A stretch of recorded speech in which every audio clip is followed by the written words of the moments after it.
All right, everybody.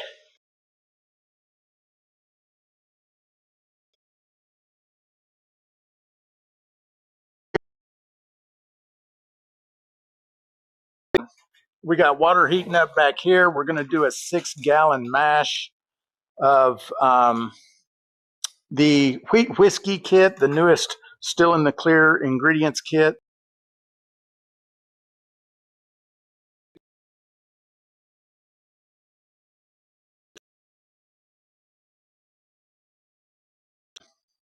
So we're going to be doing that.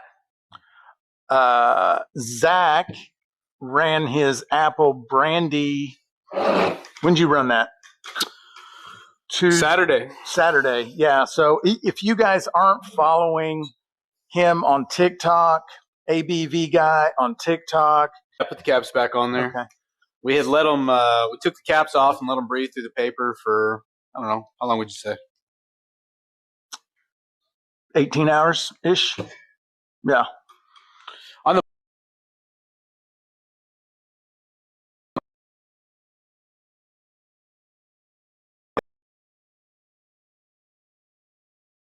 master at work here. We got 16 jars total. 16 jars. Looks like 1, 2, 3, 4. 1, 2, or not. Looks like we've got 14 people in the live right now, but I can't tell, so the chat isn't moving.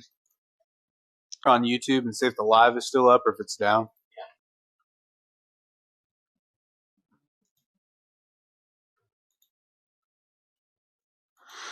So I don't even know if we're still live, but if we are, I'm having some. Yeah, Dizzy, that's crazy. 150 people. No, that's a different abandoned. thing. Yeah.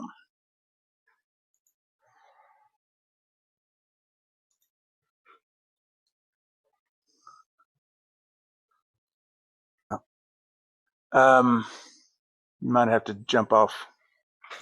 Jump off the Wi-Fi. See if that helps. Yeah. Good.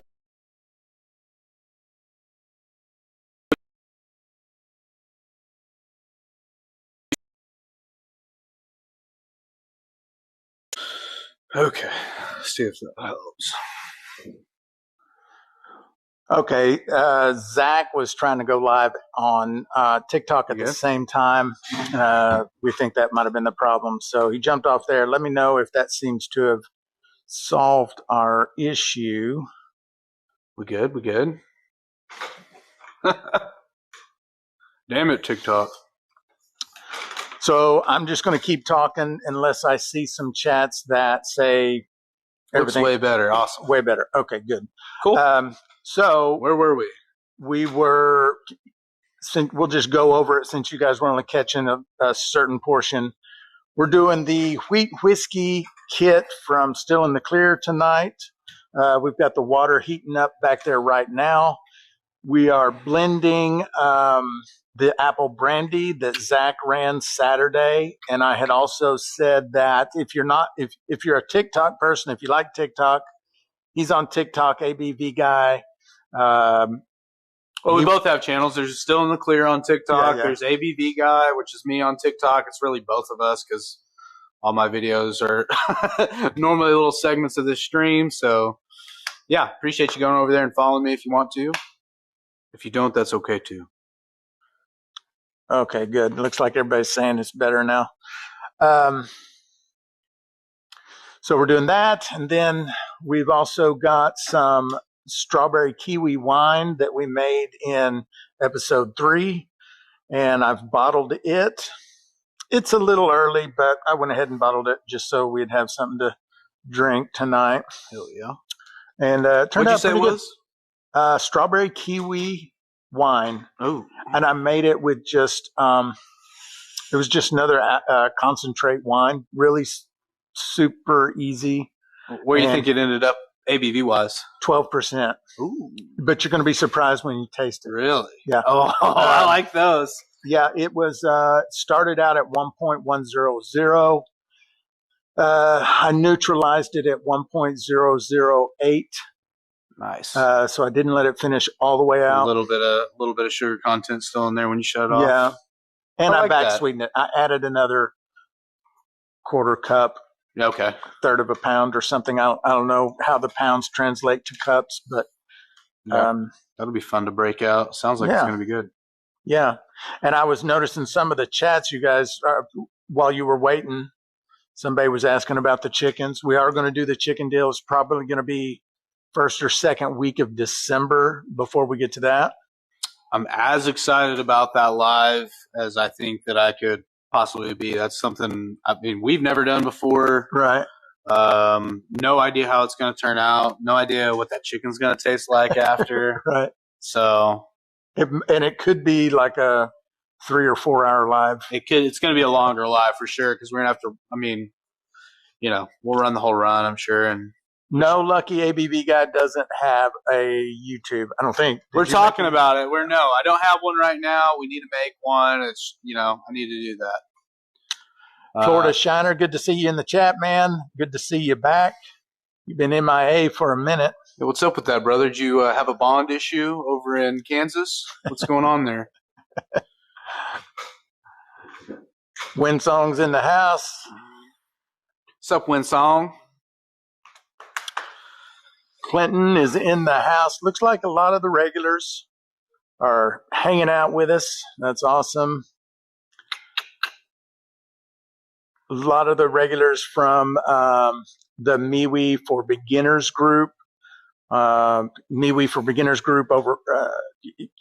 It's similar to Facebook. For those of you that aren't familiar, it's just way better. Hey, Bailey, I need you to come help me for a second because I screwed up the laptop a while ago and I had to pull it back up. Could you pull that email back up for me that had all the links in it?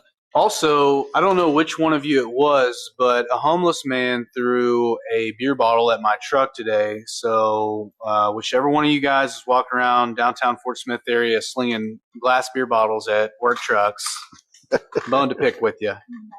That's it. Yeah. Thank you.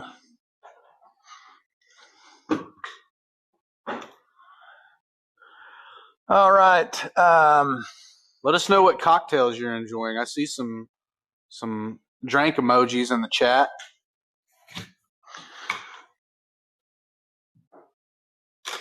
I am going to go ahead and get that bottle of wine. Let's go ahead and give that a taste. What do you say?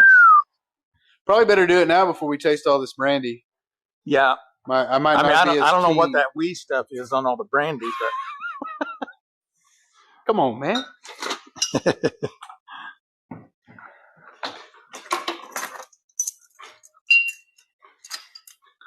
Shine and tonic. Man, I had some apple brandy Coke Zero the other night. Strawberry kiwi wine, 12% ABV. October 10th, 2024. Sweet.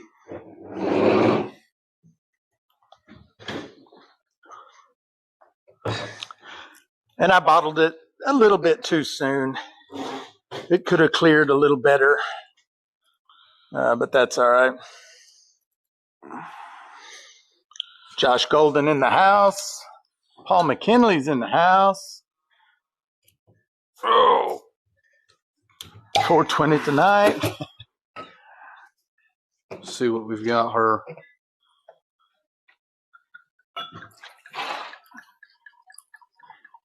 Yeah, Clinton, you're right. There was quite a bit. That also comes from the newsletter.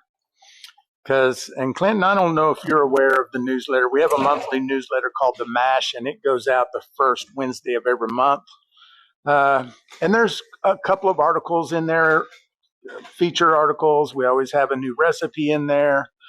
Featured deal of the day. I'll find something on Amazon or something from the Still in the Clear channel. We do it.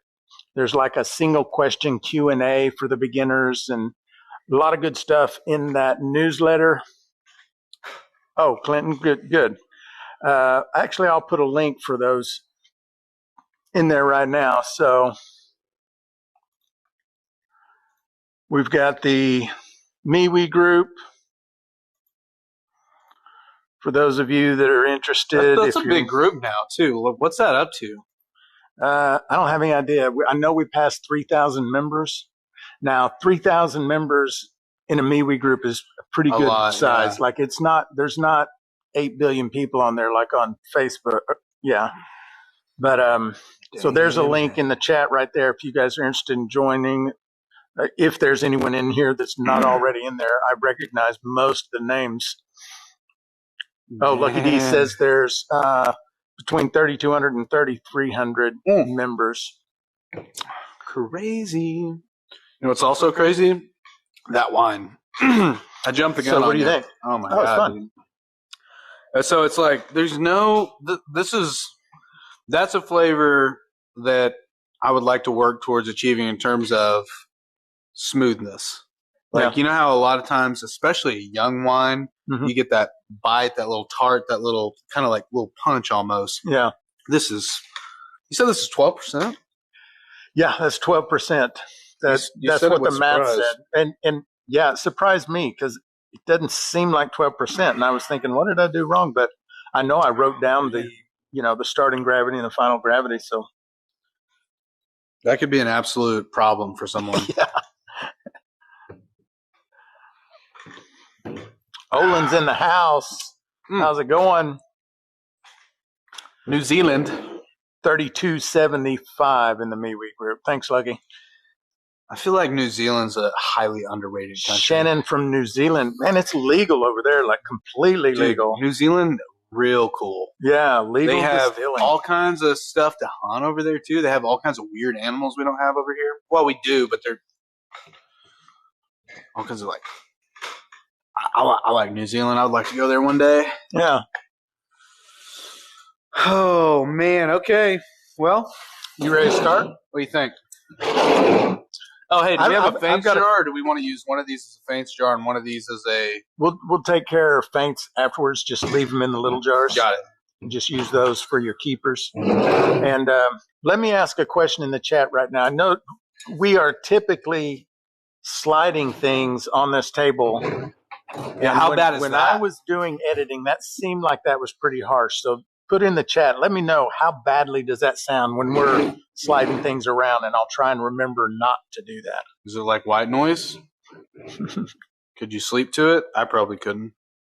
Let's see what we got here. You got a rule of thumb on the first jar? I mean, you should always just smell it at least. I don't ever keep the first jar. And that also goes to the methanol that we talk about, like I don't worry about the 4 shots, the first few ounces, but the first few jars in the heads. Now, which still did you ran that in the pot still? So most of your methanol ended up in the tails anyway, but I never keep the first jar. It's just too harsh. Like, ignore the methanol question. It's still too harsh. I'm getting a lot of apple, and there's something in there smell-wise too, like what you're talking about, that harsher part of the first part of the run. Yeah, that's it's just heavy on the fingernail polish. Yeah, exactly. So set that one to the side.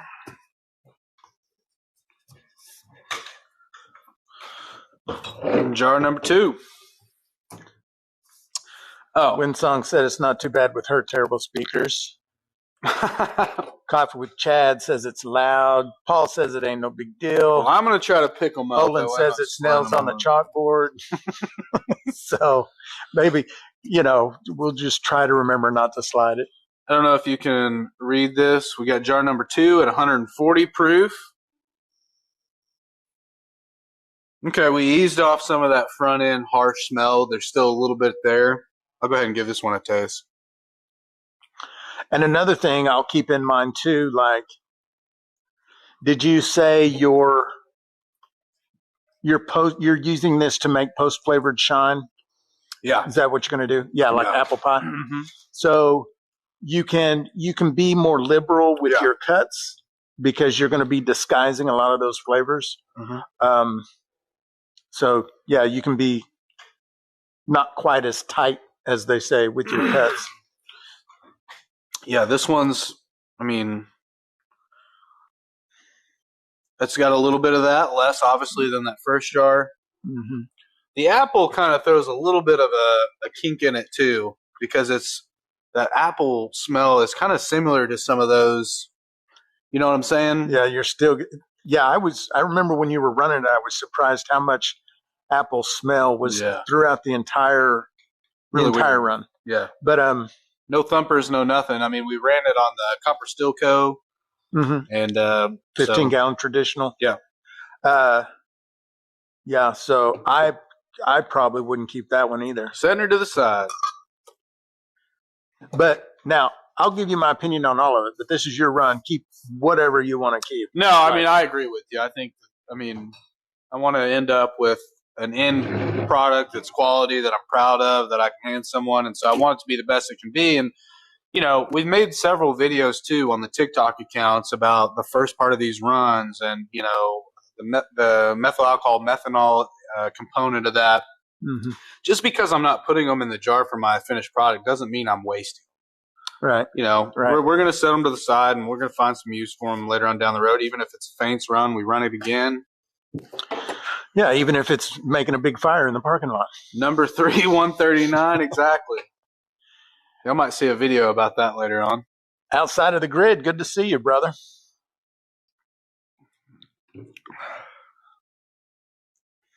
I think that's the first one I would elect to seriously consider keeping, but it's also still a little bit on the fringe. But I think with what we're doing for it, it may be.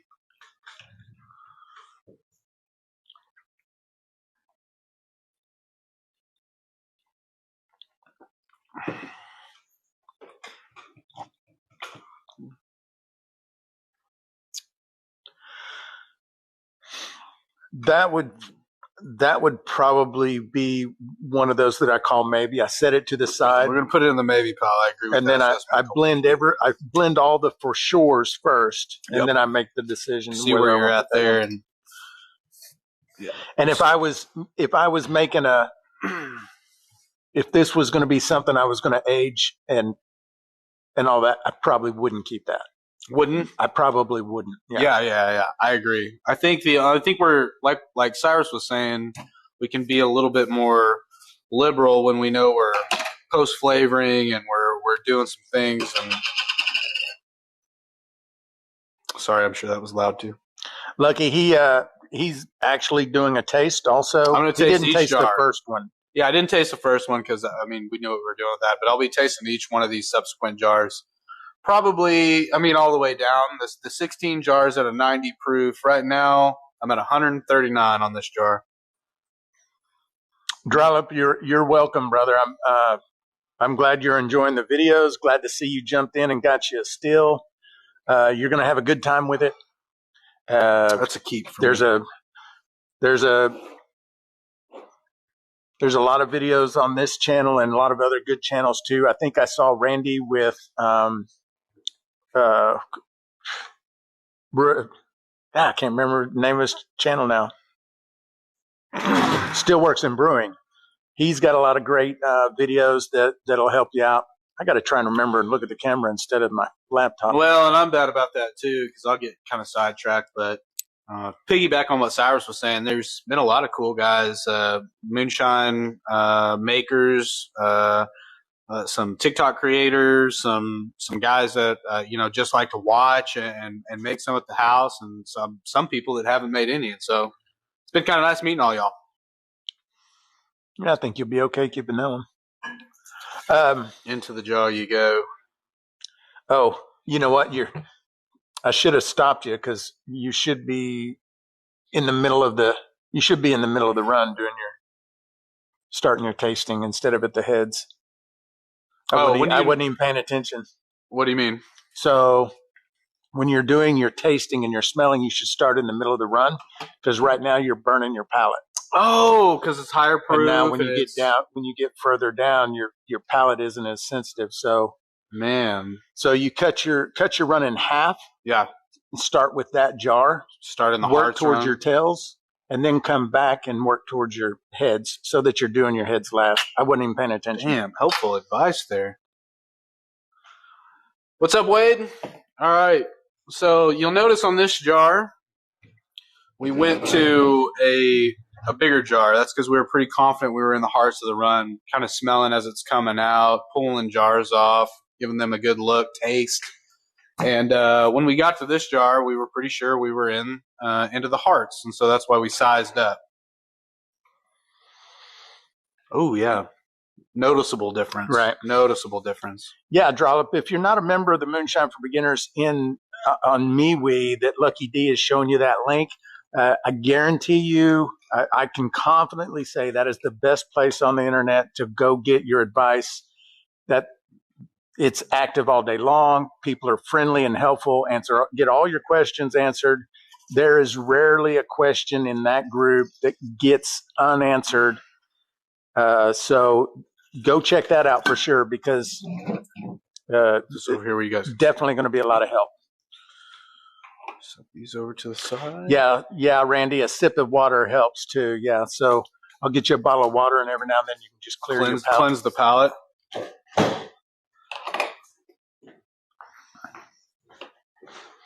You guys enjoy watching me get inadvertently hammered and doing moonshine activities?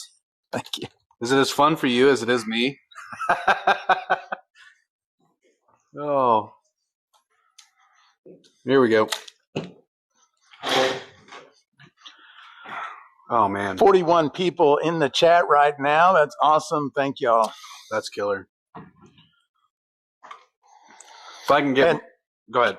Another thing I was going to point out, like, you can also proof these down, like when we're tasting the bourbon. I don't usually do that when I'm just proofing a run or tasting a run, but like when I'm aging something and I want to see how it's doing, I always proof it down.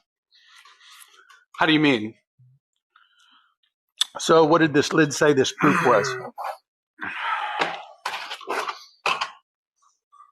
It's probably 140 something. 136. 136. So yeah, it's pretty high proof to be trying to taste it, but oh, I see what you're saying. Proof it down before you taste. Add a little water, not the whole jar. You have your little shot glass. Get it to 100 or whatever you want your end goal to be. Right, and then taste it. And dang, that's slick. Just makes it. Oh, that one's not mine. But like I said, when I'm proofing when I'm tasting my cuts for blending, I don't proof them down, and that's mainly just because it takes forever if you do it that way. And I'll say too, this is legitimate. Like this is my first, kind of, I guess, this is my first run of this where you're really trying to take your time with it. I feel like in the last runs we were running a small amount, and so it's like every drop kind of counted situation. Right. And so the quality, which we thought it was awesome, but I mean the quality looking back was probably like just almost not edible. Yeah. Jar number 7 at 126 proof.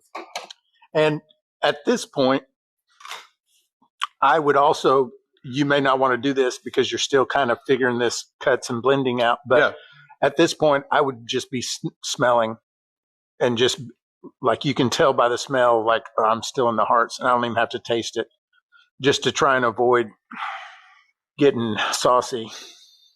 Well, hazard of the job, Right.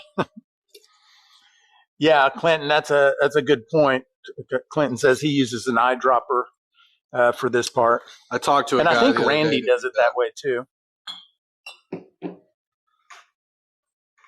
For the love of the chat, though, what's a couple extra swigs, though?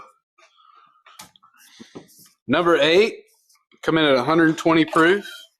Yeah, whether I'm spitting it out or swallowing the shine, it's that has more to do with what do I have left to do that day. Yeah, which end of the day, we're on live, we're hanging out, we're having fun. I don't mind having a few cocktails with you folks. Randy says that jar almost has a more even kill better smell than that first jar of the hearts. Yeah, that's good. That's still good. Still works. And Brewing says, love those pickle jars for mixing. Yeah, these are actually these are new 1 gallon jars that we sell here in the Homebrew Center. That said, a nice pickle jar after flavoring, like if it's a little bit hung out in there, a little pickle whiskey. Right. Not the worst. Right. Not the Might worst. not be that bad. They sell it. That's true. Oh, well, probably had a room in this. Randy is my eyedropper spirit animal. Now, do you have any kind of preference on, do you like to leave a little bit of air pocket in your jars? Do you like to fill them all the way up, reduce the amount of air? Does it matter? Does it not matter? I mean, I'd like to fill everything up just because of space. I mean, just logistically, because higher than that. It'd be hard to get out of there if I get too tall. And Zach did a real good job making that run, like every one of these jars perfectly clear. And running the still from Copper Steel Co. that Adam built, the 15-gallon copper traditional, which you guys have seen a number of times. That's in the not live a jaw. and videos. This is a jaw. I'm a child. Jar of dirt. Woo. All right, on we go.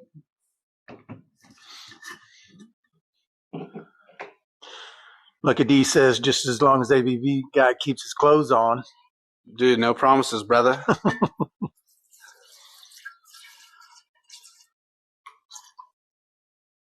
Okay. Let me clear some of these jars off for you. I'm getting a little crowded over here. Going up and down. General store is worth the jars over here. Jar number 10 at 110.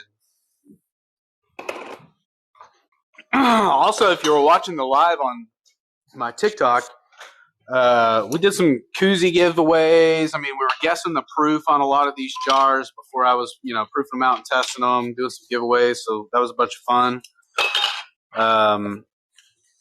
Some of you guys are damn dead eyes when it comes to gauging proof. I don't know. You got the evil eye when it comes to eyeballing this stuff. There's like 2 or 3 guys that you had like 7 winners. One, yeah. Dustin Carter said, "I'll leave headspace if I'm aging in the gallon jugs. I probably have 15 of them." Damn.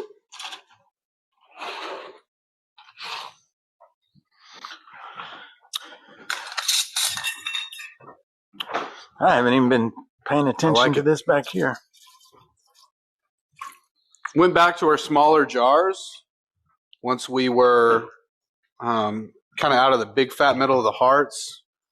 Proof stayed up. I mean, I'm still at, this is jar number 12 at 104. So, I kind of credit the Copper Steel Co. still. It's really good at regulating. You get your burner to an even keel place where it needs to be.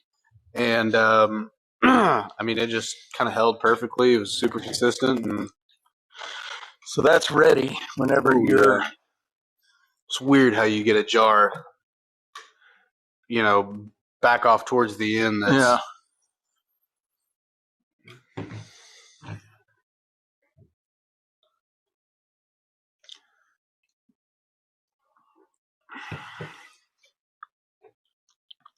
Yeah, so I would say that you're definitely in a transition here. I would probably keep that though. So when you're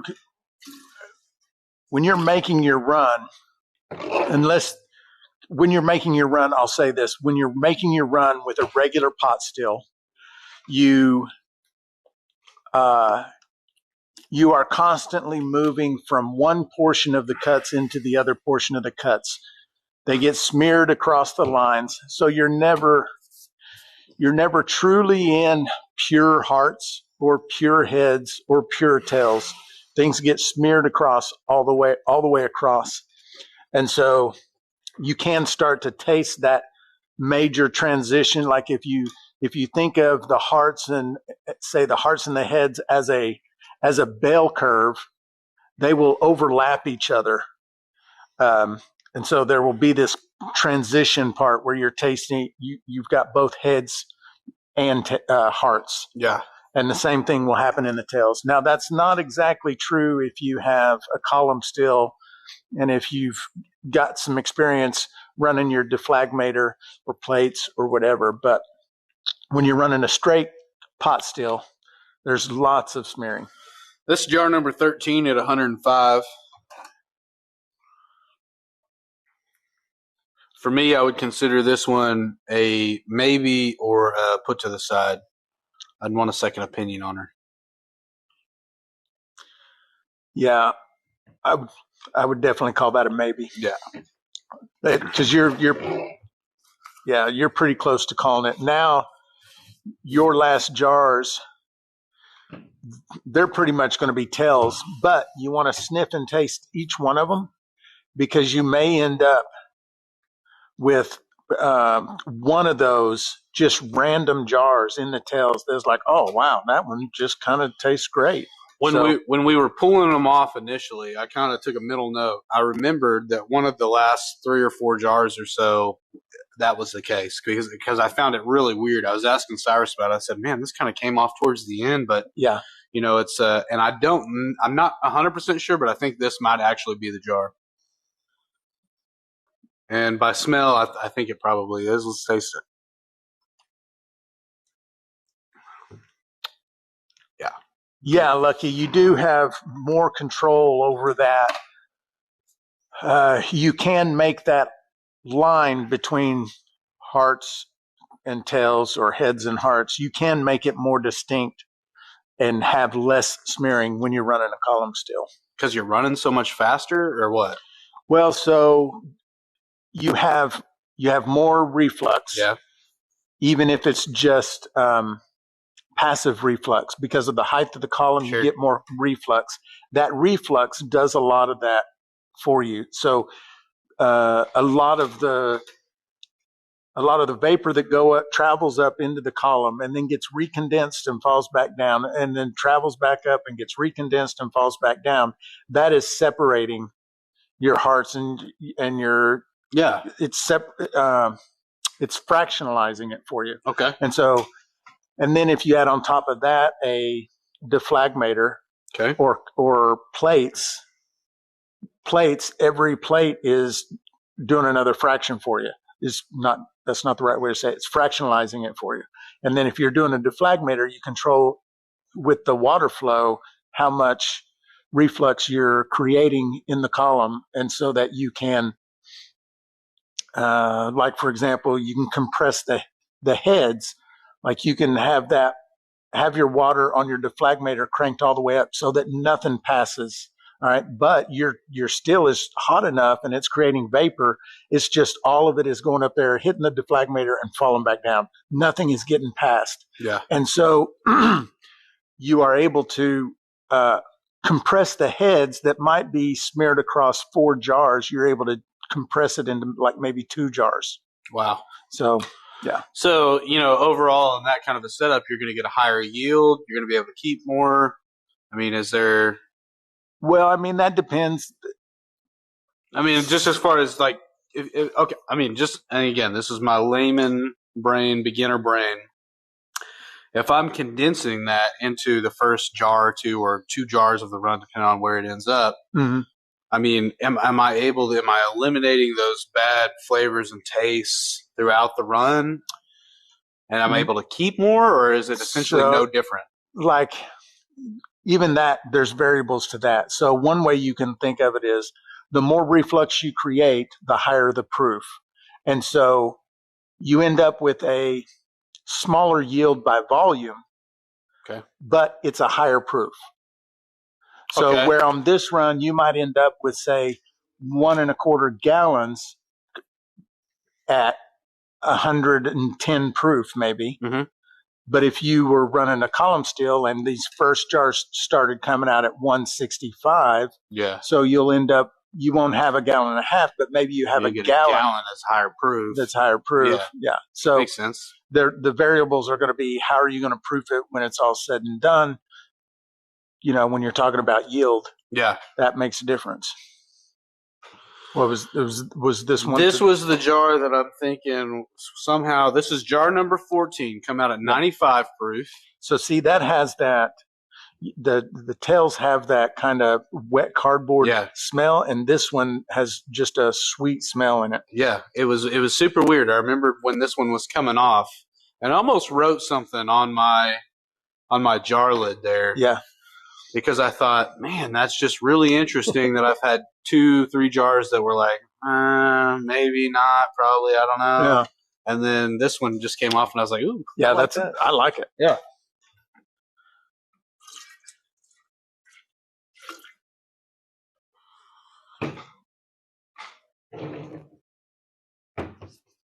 Jar number 15 at 93 proof.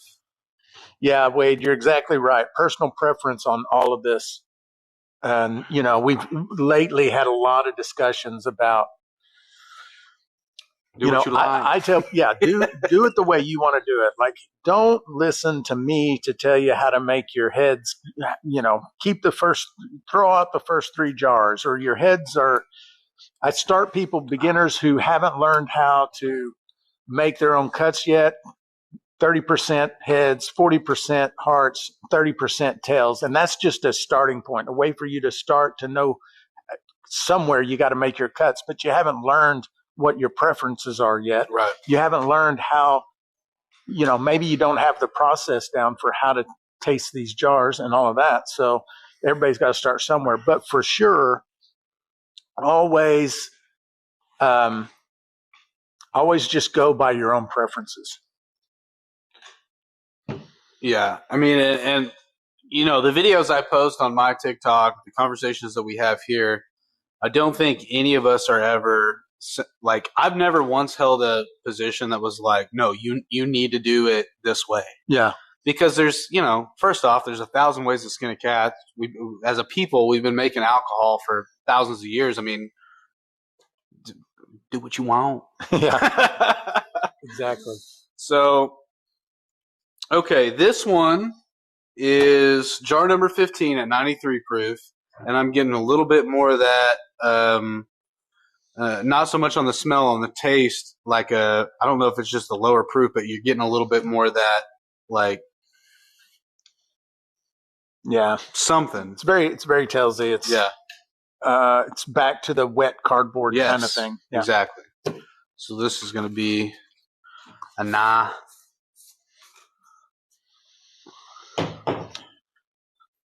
Yeah, Clinton, I agree. My preference is the same way. Single pot still run is typically what I like to do most. David says, "Happy New Year." No, I'm not going to. I haven't tasted this one yet. I've just smelled it. Windsong agrees with Clinton. Do you get a smell on that? I mean, tell me what you're smelling out of that jar. And I haven't tasted it, but I get like no smell out of it. And I don't know if it's the apple throwing everything off and kind of masking some of that.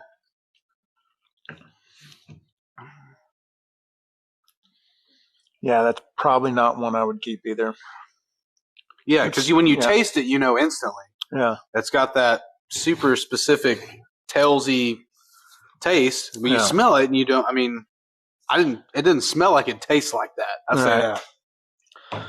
So come back into the maybes. Yeah, Paul, you're right. Make smaller cuts. So if you think about your entire run, the smaller fractions you can do, the more precise you can be at learning those cuts. If you think about it, like if there are folks like carpenters here in the house that, if you only use 1/2 inch as your basis for measuring, then you're not going to be very accurate. Yeah. That's why you can go all the way down to an 1/8 inch or a 1/16 of an inch on a tape measure. Yeah. Right. So you can be more accurate. And if you're a fabricator, you might even be going down to a 32nd or a 64th, like the more you can fractionalize your run, the better you will be able to recognize heads, hearts, and tails. We should start getting some of those, you know, the little tiny like moonshine shot glasses, little tiny mason jars. Right. Just have like 200 of those. That would be hilarious. Pull them off and on. I wish I'd spell doing that. All right. This was the first maybe, I believe, and I kind of like it, but I do want your opinion. I think I'm going to do what I do regardless, but I want to know what you would do.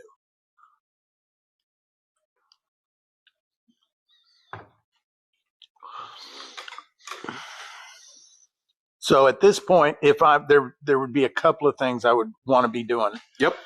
So I would probably keep it because of your purpose. Like you're making post-flavored shine. Yeah. I'd probably toss that one in there and just go on, because that bit of a bite that's on that one is going to be disguised anyway. Because when you're done, you're going to be down at like 35 proof or something like that. So, you know, you're going to be adding apple juice probably and things like that, or no? No, there was a concentrate. There was so Moonshine Shoe, shout out. I saw him do on the stovetop one tube of apple cider concentrate, and then one, I believe they're half-gallon jugs of apple juice, some cinnamon, apple pie spice, and some cinnamon sticks.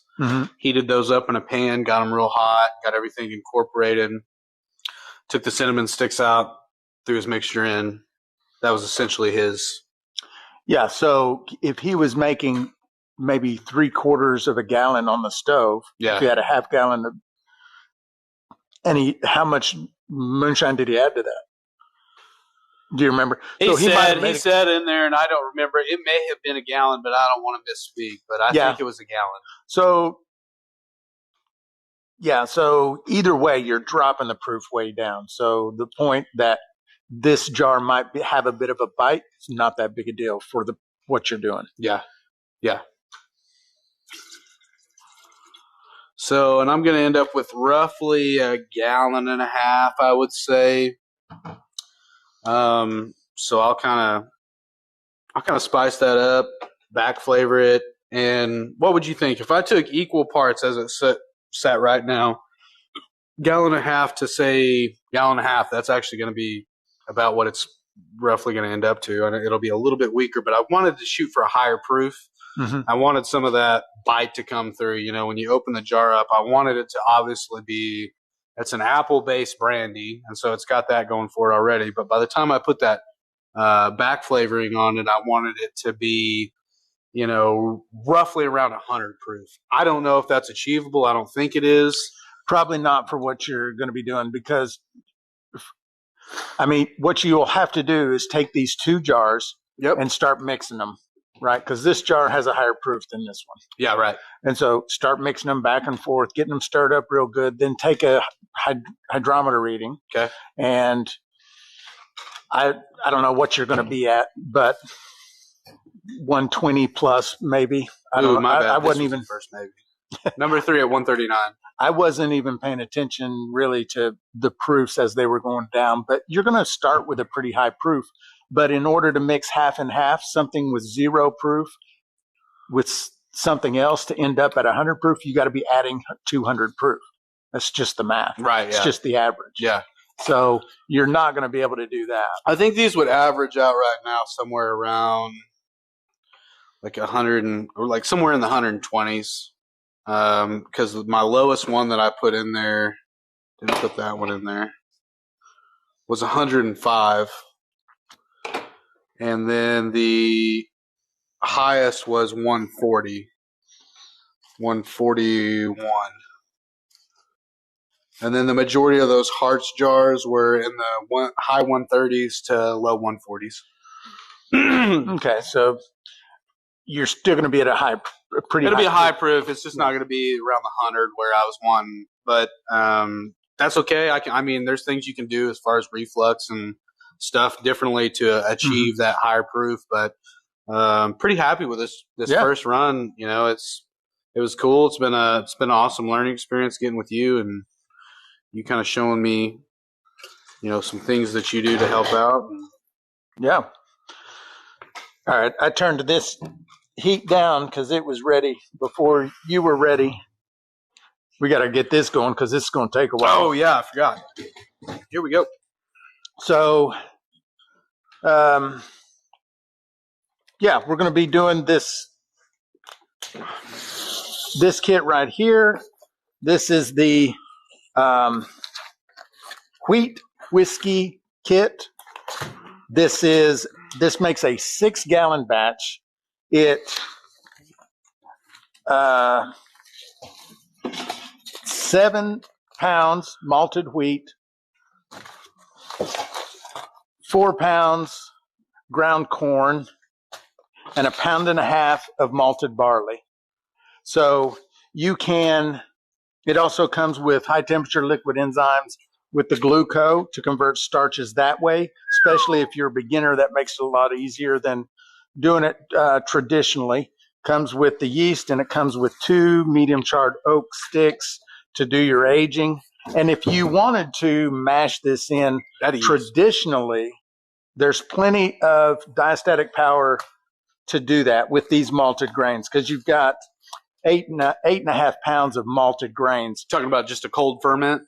No, talking about converting all the starches in the grains with the enzymes that are in the malted grains. Wow. So you wouldn't have to use these if you wanted to do it traditionally. Yeah. So also comes with, obviously, your instruction sheet. But as with all my kits, I give away guide sheets. This one comes with the how to calculate PPG, comes with a PPG chart for various common grains, how to calculate ABV using specific gravity, alcohol volume formula guide, and then 7 cocktail recipes. And so if any of you in the chat have received my guide sheets that I give out for free, put something in the chat of how useful they were or whatever you thought about them. On this, I'll mix these up later. So the first step in this recipe is to gelatinize the corn, because corn is harder to gelatinize than most other grains, and the grains have to be gelatinized to extract the starch. Other grains are much easier. They basically gelatinize at like 160 or less. So it's really just the corn. So I've got water in there boiling right now. I'm going to stir in the ground corn, and we're just going to stir it for 90 minutes until it gets sticky. Oh, I've got scissors. Oh, okay. And thank you. Until it gets that sticky consistency. That's when you know it gelatinized. And I'm going to stir it in slowly so that I don't create yeast balls. Because if that happens, the yeast in the center of or not yeast balls, I'm sorry, little dough balls. There was a rag over here. Here it is. Perfecto. You just set that on this table right there. Good right there? Yeah. And you want to stir while I kind of slowly pour this in? Perfect. Look at that paddle. You got a shout out on this paddle maker, or did you make this one? So yeah, I made that. That paddle I made from just a canoe paddle at Walmart. In fact, there's a video on the YouTube channel of how I made it. It's really simple. Sick.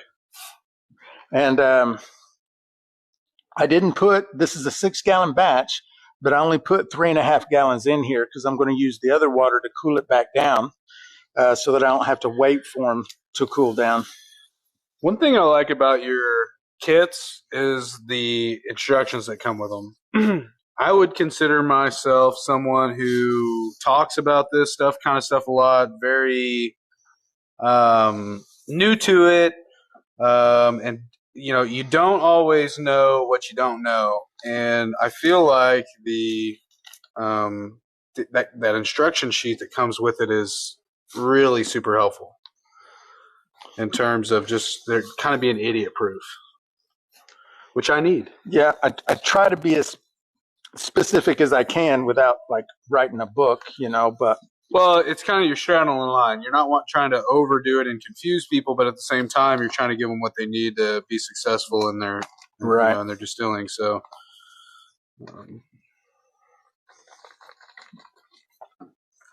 this is relaxing.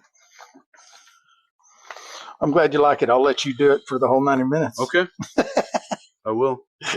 I'll be back here humming show tunes, just stirring my pot.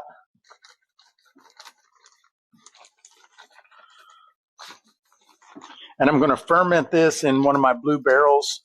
And it's not going to be like a sealed ferment. It does have a lid that I'll screw down, but it's not airtight.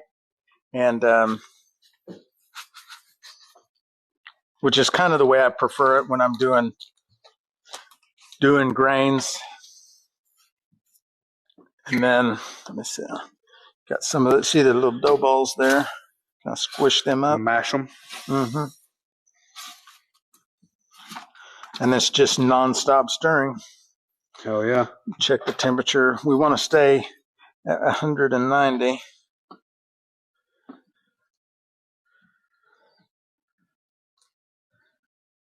Yep. Yeah, 190 or higher. It doesn't have to be at 190. So you're worried about being cooler than 190? Yeah. Yeah. It just, at 190, the corn gelatinizes easier than it does below 190. Okay.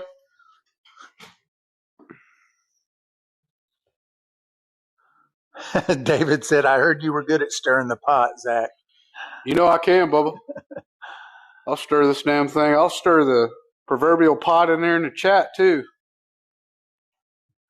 I already called one old boy out for having some possible warrants for being gone so long.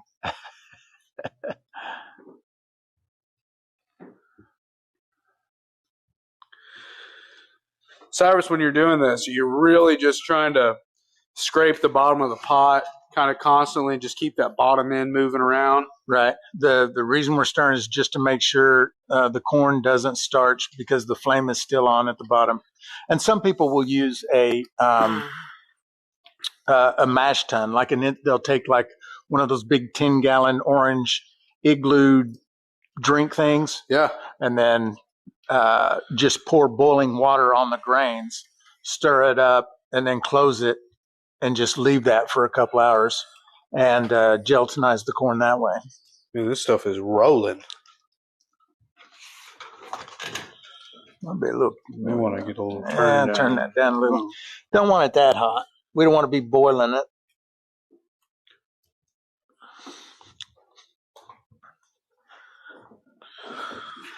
It may not actually take 90 minutes since we boiled it a little.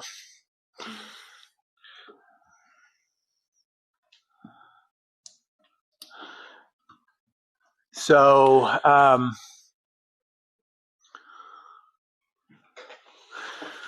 and I'm actually going to be making 2 of these 6-gallon kits because I'm going to do a 12-gallon batch.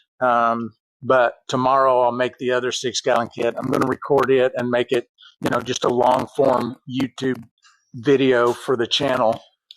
And then I guess I could drop a link for this kit in case anyone's interested in a wheat whiskey kit. I'll just drop it in the chat there. And that just takes you straight to the Still in the Clear website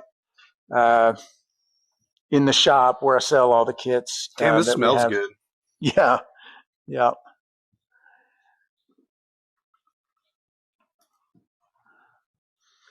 I feel like one of those pioneer women just back here churning butter. I'm going to have forearms the size of your head before all these videos are done. Right.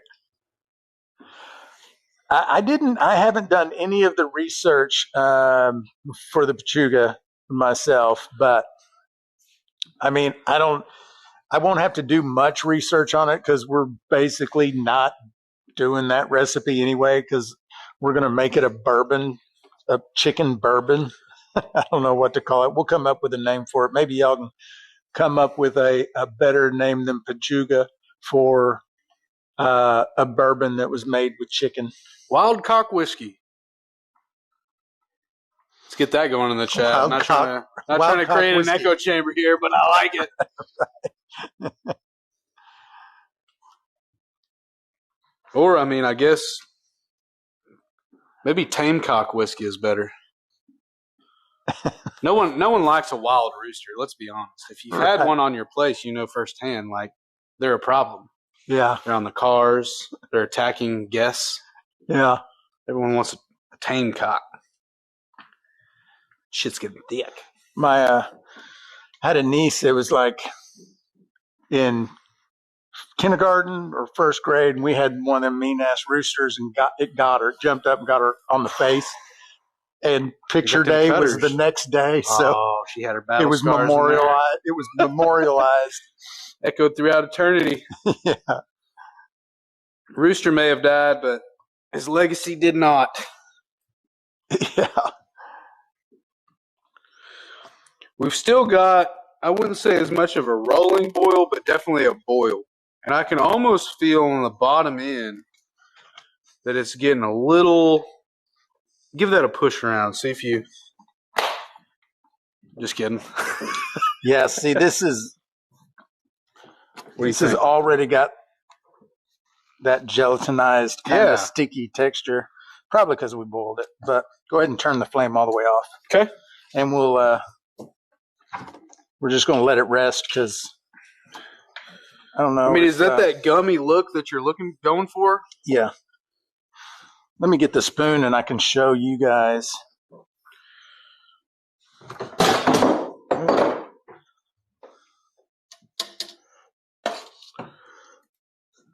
So you can see how it's starting to get that really sticky kind of texture. Lumpy oatmeal type.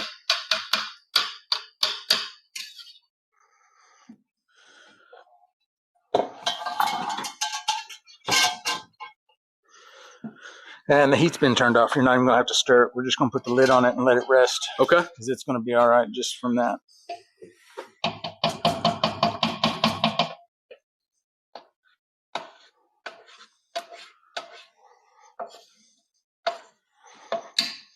That's good.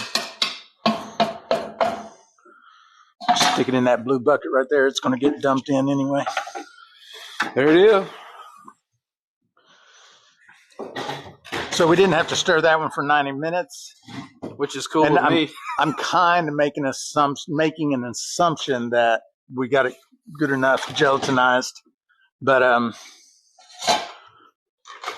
I might end up being wrong about that. We'll see.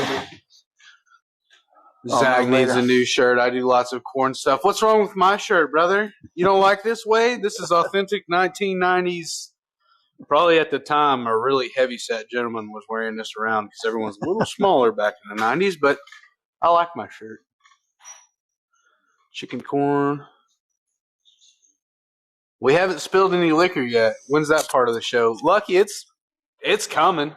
Well, I don't think we've had one yet where there hasn't been a little loss. Yeah.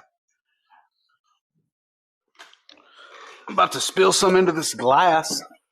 Saturday. All right. See ya. Later, B.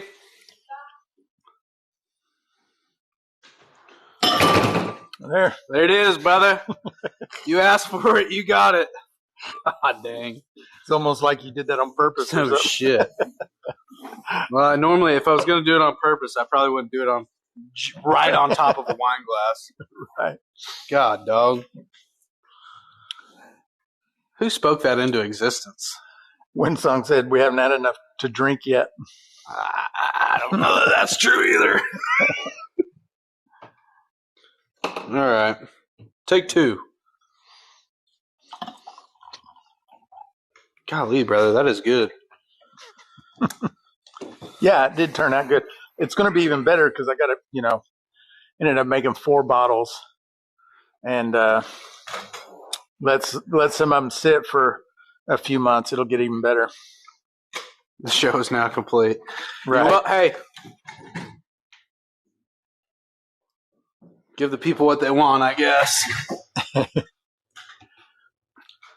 We are ordering some shirts and hats at some point with the ABV Society logo on them. Yeah.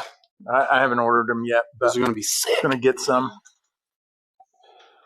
I want to get someone. Hey, 46 of you in the chat. One of you's got to be somewhat artistic.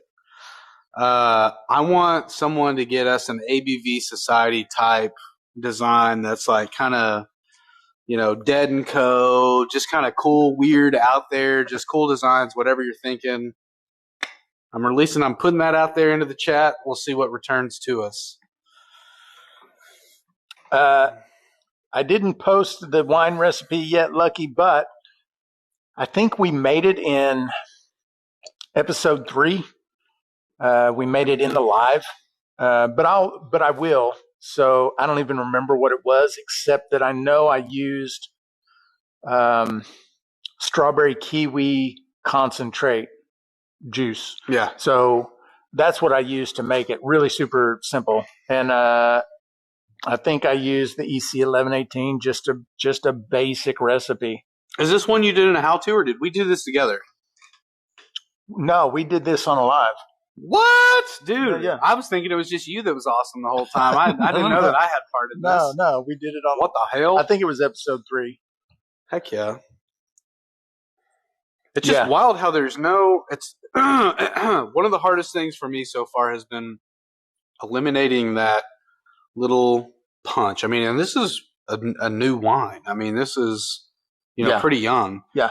And so getting rid of that kind of that acidity level, and I've tried some different things, and now I have had some, the wine that I'm aging on wood, for example, it's like slowly but surely kind of eliminating that. It's taking on more of a wood flavor. That said, it probably needs 6 more months on the wood. Yeah. But I don't know what you did here, man, but sorry. I don't know what we did here. Nothing special. I didn't do anything special. It's just the concentrate, the water, the yeast. I mean, I should say I think that's what I did. I'd ordered it at a restaurant. Yeah. Seriously. That'd go nice with I'll give you a meal this would go good with here.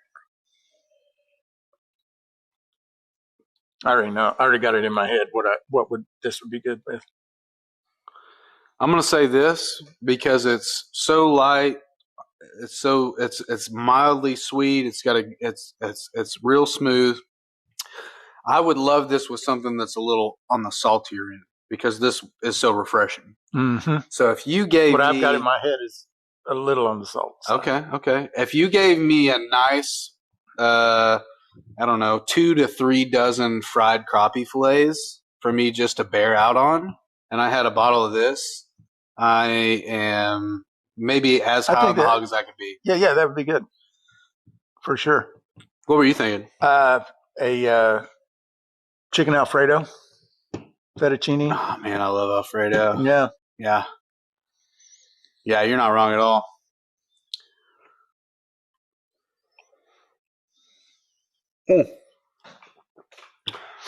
How long did you ferment the wine? Well, let me go get the card. It's around here somewhere. I'm going to guess. I don't remember. I would say somewhere around 30-ish days is typically. I don't know. It's a higher percentage, though. I mean, it could have went longer. Like 28 days. 28 days, yep. I rarely have anything that's fermenting. And again, I think you said at the beginning, you cut it off that there was a little bit of sugar content left in the... Yeah, I did neutralize it at 1.008. I mean, I like that. I'm normally going all the way...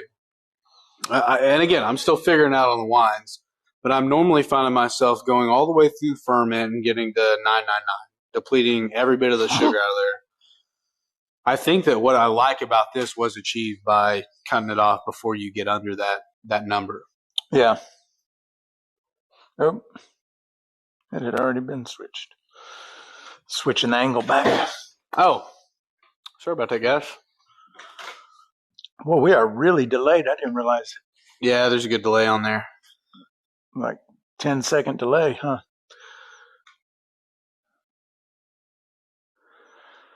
So this might be a good chance to ask you guys in the chat. So We're going to be doing the rye bourbon next week or the week after. We've got the chicken coming first or second week of December. We got to distill the rum. That's going to be next couple of weeks at some point. Whatever week we don't do the rye bourbon on, we'll do we'll distill the rum because it's been finished for a while. It's just kind of sitting there, hopefully getting a little bit funky.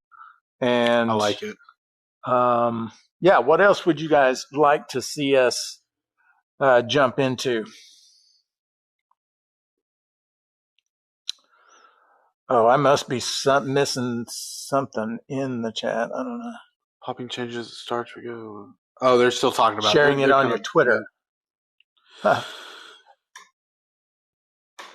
What are some ideas you guys might want to see us do? Things we don't have planned that we haven't talked about that we're already doing that you guys kind of want some more content on? A dove's feather can of the wine. I would like to do. I was thinking the other day about. It was one of those weird ideas of a ferment, like you did with the breakfast cereal. It was a breakfast cereal-esque idea. We were talking about it in here the other day. Yeah, we call them meme recipes. Yeah. It's a good meme recipe we could do. I don't know. Donut? I've seen a bunch of them. Donuts. Donut. I don't know if Randy's still in here, but he did a birthday cake. He fermented a birthday cake, which is pretty interesting. I saw him do that. I was like, man, I got to try that at some point. That just looks awesome. That is pretty awesome. We could do some donut. We could make a donut run and call it. We could call it Police Potion. Y'all like that? Popo Potion. Popo Potion. It's like Pop-Off. But it came from more humble beginnings. Yeah. I would like to see something with gin. I like it. You know what I love in the summertime? A gin and tonic with a little lime. Yeah. And I've got to be in a special mood for it. But I'll get on a kick once or twice a year, normally during the summer, and especially around the horse races, where a dang gin and tonic and a little lime just hits real smooth, and I'll have a bunch of them. And then I won't have any for like 6 months. Yeah. So I don't have a lot of experience doing gin. I've got the type of column that would make a neutral spirit that I could make. I don't have a gin basket though. I could do like a faux gin basket inside the column instead of where they typically are. But maybe maybe I'll get some ideas from Clinton. Don't you do a bunch of gin? Aren't you a gin guy, if I'm not mistaken? Maybe I could get some. I know there's some gin guys in the MeWe group, even if it's not Clinton, that I can get some ideas for, a real simple gin recipe. I'll have to go back and check my messages, but there may be a gin basket incoming. I'll have to go back and look to make sure. Oh yeah. Okay. Yeah, that would be awesome. If all that comes through, we'll that's what we use. Yeah. Gin is easy. At Still in the Clear, you can just macerate in a jar, use a thumper, and it's just as good. Oh, okay. Jake B is a gin guy. Is Jake B in here? I love little hacks, little cheats like that, making it simple. There was okay. Also, can we talk about this?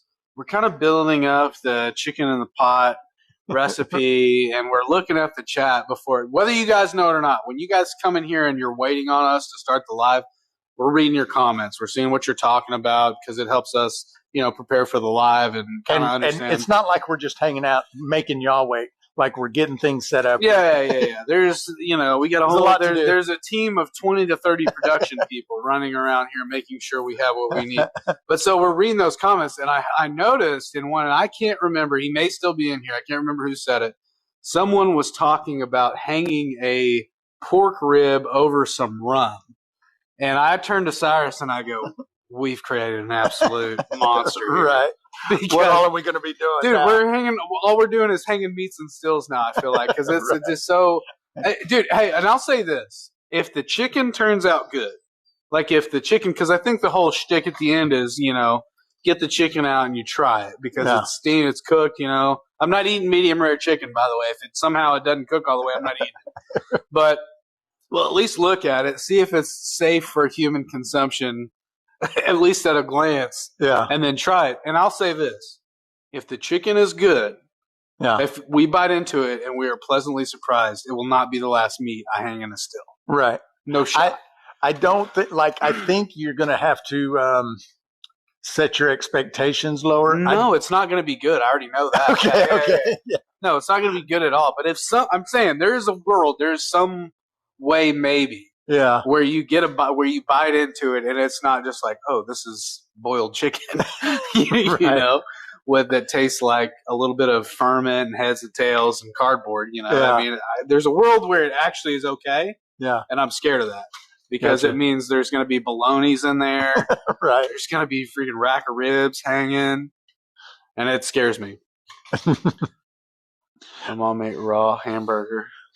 Damn, dose. Yeah, Clinton, I'm with you. I think at the same time, maybe we set up. We've got a grill here in the back, and maybe we grill it. Give it a little flash fry at the end. Yeah. I don't mind that.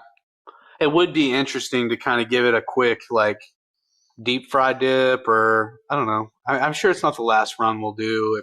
If it does well and you guys like it and want more, I'm sure we'll do another one. Yeah. We can maybe try to prepare it a couple different ways. Yeah, one of the things I want to do too is I want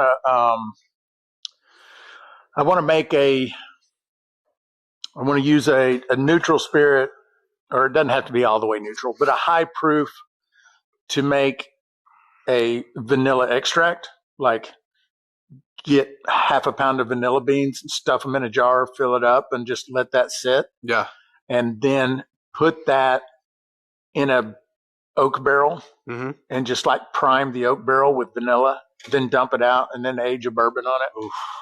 Or age a whiskey. It doesn't have to be a bourbon. That might be. I say bourbon a lot just because it's my favorite. Yeah. I want to get a cask too. I want to get a big barrel. And really what I'd like to do with that is take, like the infinity barrels you see guys doing where they've got a barrel and they're dumping different runs of different stuff. And at the end, they're just going to see. You get what you get. You get what you get. And it's going to, maybe it just needs to sit there a little longer, but it's 30, 40 runs, one little jar donation out of the hearts. Just see what that's about. Shoot, yeah. Let's do it. Because by the time it was all said and done, some of it will have been in there aging for you're talking about 2 years. And you're talking about we're making a whiskey over here, we're making a brandy over here, and just one jar out of everything goes in there. I've seen guys that are taking scotches, they're taking bourbons, they're taking I'll order a 5-liter tomorrow. We'll do it. Okay. We'll get one here and we'll start doing it with all these runs. Get a little excited about that. Okay. Oh, there was a big chat about the vanilla on MFB. Cool. Was that? Are you talking about today, Lucky, or you're just remembering a chat that we've had at some point in there? Yeah. Oh, hey, I meant to ask you. I had a gentleman on TikTok comment on one of my videos. And he was asking about neutral spirits. And I almost started to reply back to him and I said, no, I'm going to wait. I'm going to ask Cyrus in the live and get a just good, quick explanation of, okay, what is a neutral spirit? How are we using it? What defines it? That sort of thing. So I'm not exactly sure, but I think the classification of a neutral spirit is anything that is, it's either 185 or 190 proof off the still. So it has to come off the still, 185 or 90. Okay. And then later it can be proofed down to whatever, but it has to be coming off the still at 185.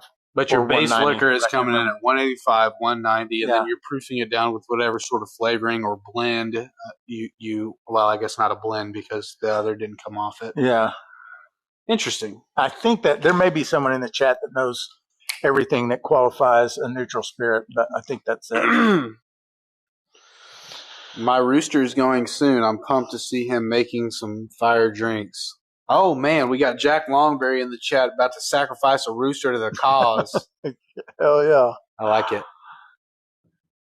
Also, I and I could be absolutely wrong with, but the aspect of blending two of the most manly hobbies, grilling meats, cooking meats, smoking meats, making your own bourbon in the confines of your property. Pretty cool that's stuff. a pretty cool marriage. Yeah. You got the best of both worlds there, 2 in 1. You've got, not only do you have chicken, you got booze at the end of it when it's all said and done. Well, name another thing that gives you chicken and booze. Is there a Church's Chicken west of Memphis that is also serving alcoholic beverages? I don't know. I don't think so. I haven't been to it. I'm sure I would have sniffed it out if there was. Yeah. I've got a 15-gallon barrel filled at close to 6 months. I rotate it. Should I be adding more shine to it for angle cuts? For that angel share, I assume. So the loss, yeah. You don't have to add to make up for that. No, most people don't. I would almost say that you don't want to. Whatever you've lost there, you've been working hard and aging whatever the contents of that barrel is for you're so just long. You don't want to dilute some degree diluting it. Yeah.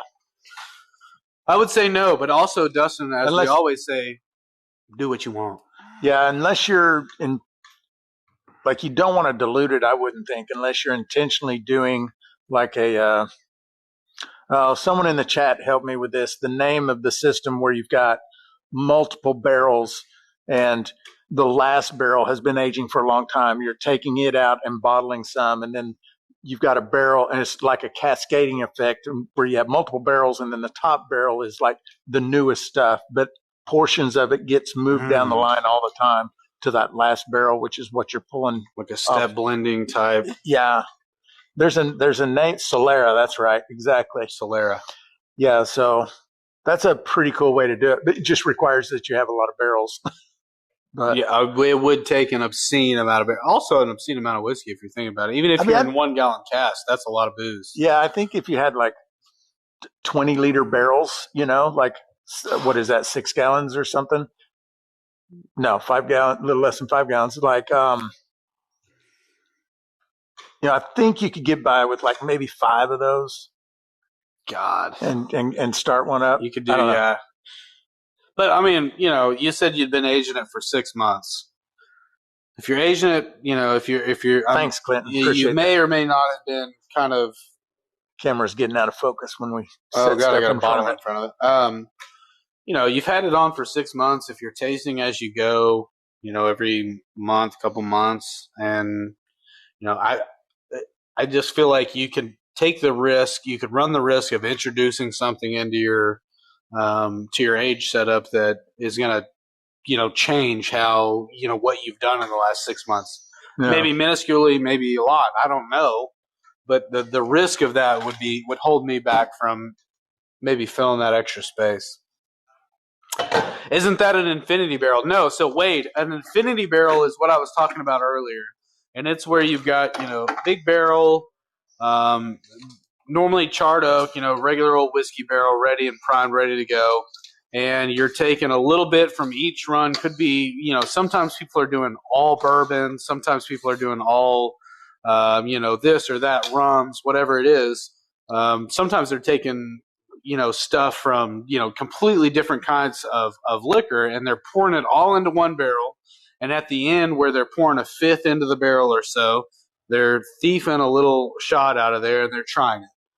And they're trying it, and then they'll get to a certain point to where it's exactly what they're looking for, what they want, and all the time you're aging these fifths a time, one at a time at different lengths of time. So it gets really weird, really super hard to achieve, something that you're never going to be able to replicate due to all the different factors, and so they're, each one's different. That's an infinity barrel, though.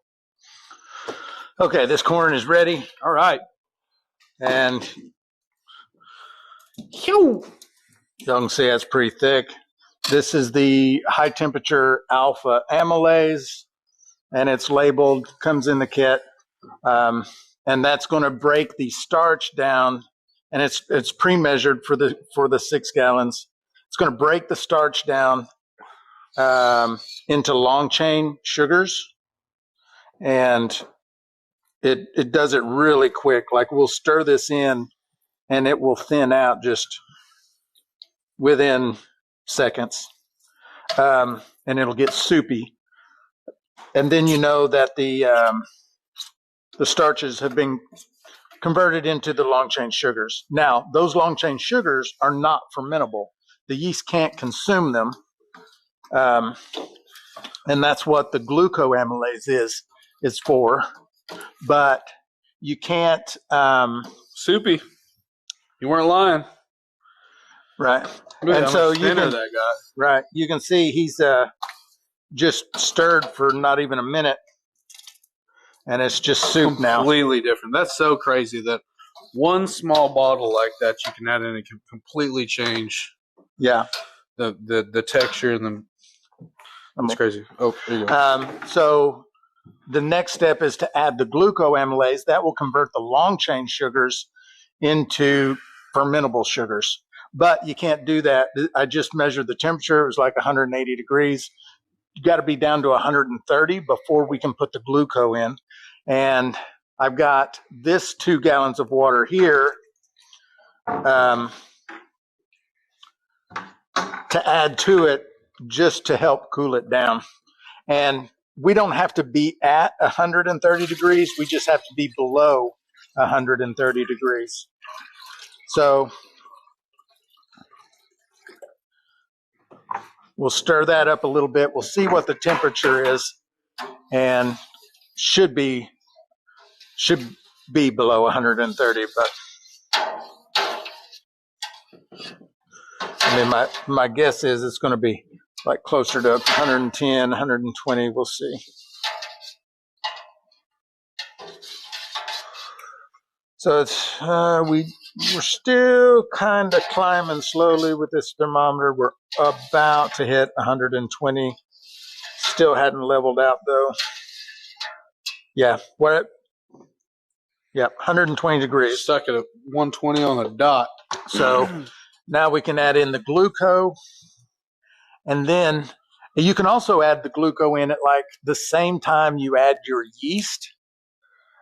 At least this brand. Some brands are a little bit different. This is Broken Bones Distillery glucoamylase, and you can add this in at, say you add your yeast at 100 degrees or less.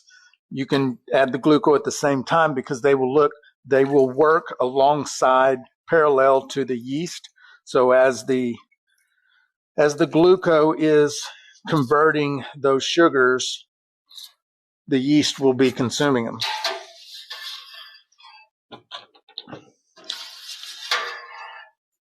And so that was 5 gallons of water.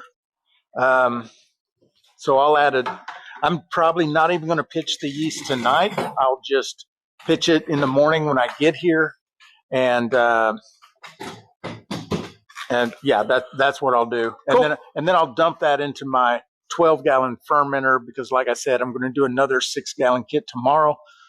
So I'll make a 12-gallon batch. You're waiting to pitch that yeast due to a temperature. Yeah, you just want that to cool off, get to a place where you're not going to cook your yeast. And yeah, because you can't. You'll ruin your yeast if it's like 110 or higher. At least with daddy yeast.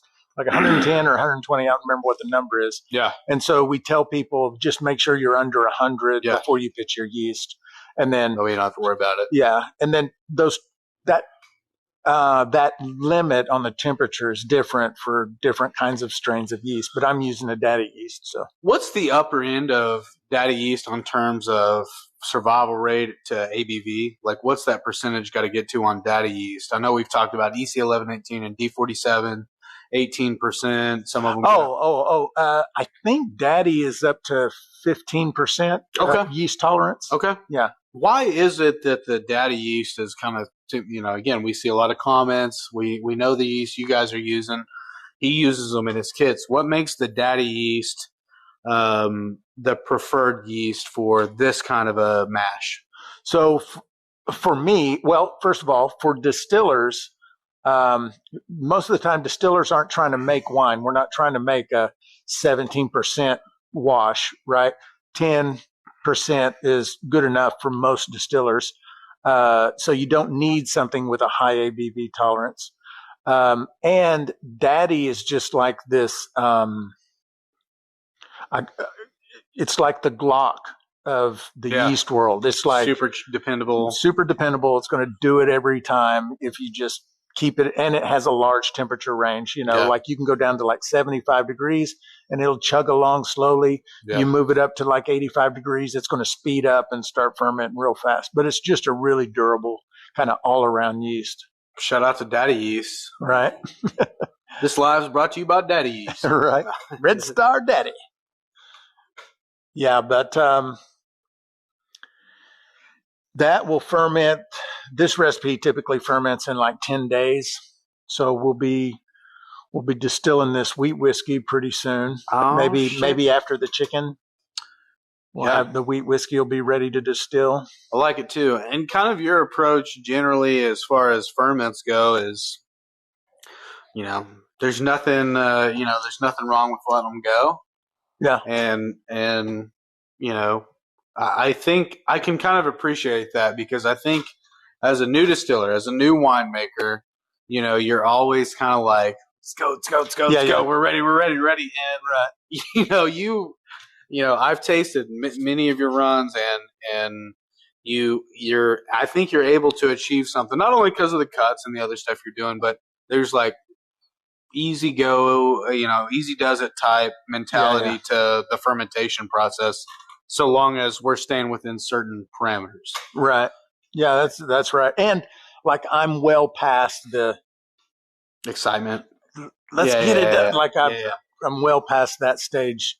But yeah, as a beginner, like you just want to, like you go in and you check on your mash every 45 minutes, make sure it's still bubbling. And, like I remember. So when I started back, I was doing wines only. And I would get with Cyrus every once in a while. I'd call him or I'd text him to come by the store. Jesus. Dustin just said, did I miss the adding of the grain? I didn't even think about it. I've just been talking and talking and talking. What do we do?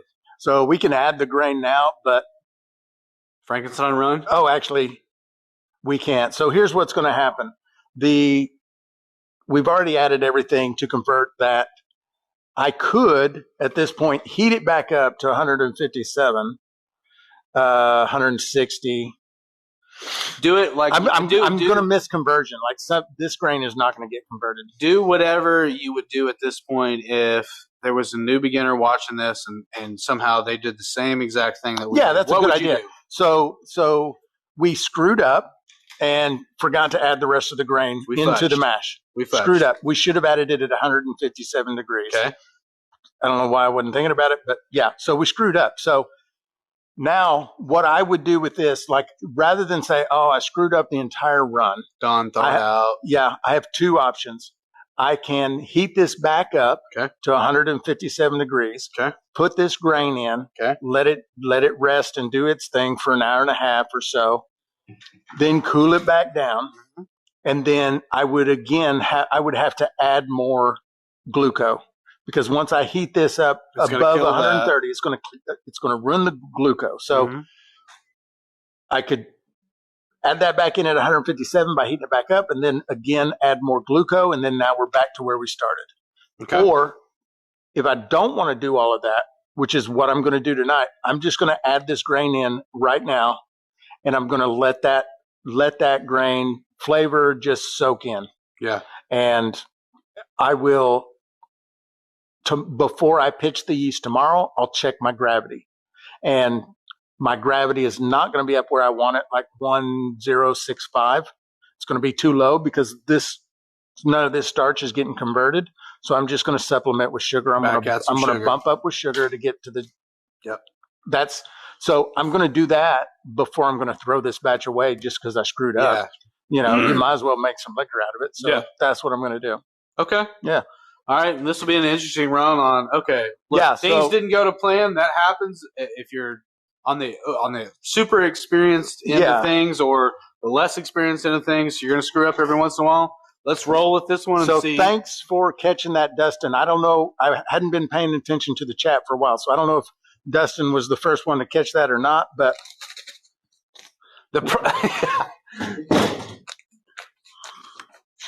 and it's not going to taste as good, honestly. Like, it would have been better. Maybe. Maybe. I don't know. Grab that spoon and stir that in so we don't get the clumps. But okay. Yeah, I would have much rather not screwed that up. But it's just an excellent opportunity to show people what I tell people all the time. Dude, beginners, it's gonna happen. Like, we're all gonna screw up. It's gonna happen. You're still gonna make liquor though. And, who knows? This may be a penicillin type run where it's like, holy crap, we've discovered. I assure you, we didn't discover anything. I promise you, we have not.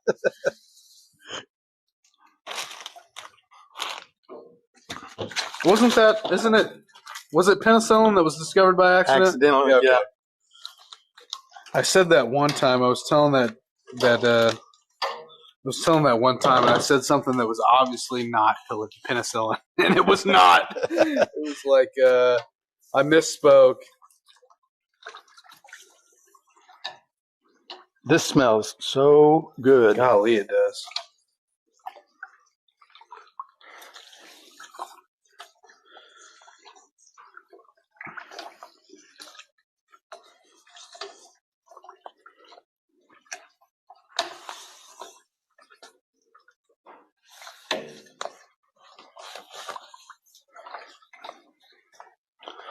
Okay. Yeah, I'm definitely going to cut this screw up into some shorts. Dude, I feel like you got to be versatile. Okay? This game, you got to be on your toes. Things are going to happen. You're going to have some spillage. You're going to forget to add your grains. You're going to forget to add your malted wheat. That's going to happen. What are you going to do? You going to give up on it? You going to give up? Did the U.S. give up when the Russians bombed Pearl Harbor? Heck no, they didn't. Shout out to Animal House, by the way. Yeah, I need to go watch that. It's been a while since I've seen that one. Animal House. Every time I hear a reference of Animal House, it always also makes me think of Stripes. Do you remember? Yeah, oh sure. Stripes. Sure. One of my favorite. Murray? Yeah, one of my favorite dumb movies. That's great. I have an older. So many good classics back then. I have an older friend of mine named his nickname's Kodo, and he's a Vietnam veteran, and he's an older guy, and I play poker with him once a week, and he gives me a hard time about being John Belushi. Oh yeah. And I think because of my age, he walked up to me at one point and he did the zit thing. He went. You're like right. This, and he didn't think that I would know the reference, and I was like, what's a zit do?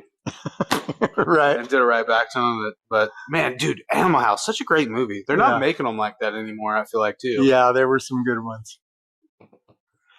There's some pretty crazy scenes. Animal House, Caddyshack, Stripes. Dude, there was a golden age there, and just nothing comedies that were just funny. Yeah.